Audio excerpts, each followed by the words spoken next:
Hybrid categories of funds அப்படின்னு இருக்குது. Hybrid categories of funds அப்படின்னா, அந்த மியூச்சுவல் ஃபண்ட் வந்து ஈக்விட்டிலையும் பார்ட்டிசிபேட் பண்ணும், டெப்ட்லேயும் பார்ட்டிசிபேட் பண்ணும், கமாடிட்டிஸ் கோல்டு அண்ட் சில்வர்லேயும் பார்ட்டிசிபேட் பண்ணும். ஹைப்ரிட் மல்டி அசெட் ஃபண்டு இல்லைனா ஹைப்ரிட் பேலன்ஸ்ட் அட்வான்டேஜ் ஃபண்டு. இந்த 2 ஃபண்டு கேட்டகரியில் ஒருத்தர் இன்வெஸ்ட் பண்ணுறாரு 30 லட்சம் ரூபாயை அப்படின்னு.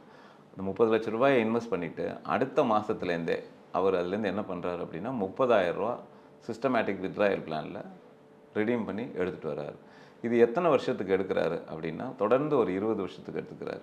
இங்கே நம்ம வந்து இன்னொரு பேராமீட்டரையும் ஆட் பண்ணுறோம். இன்றைக்கி வந்து விலைவாசின்னு சொல்கிறோம், இல்லை இன்ஃப்ளேஷன்னு சொல்கிறோம். அது வந்து எவ்ரி இயர் வந்து இன்க்ரீஸ் ஆகிட்டே இருக்குது. ஸோ இன்ஃப்ளேஷன் ரேட் ஆஃப் ரிட்டர்ன்ஸும் நம்ம இதில் என்ன கால்குலேட் பண்ணுறோம் அப்படின்னா 5% கால்குலேட் பண்ணுறோம்.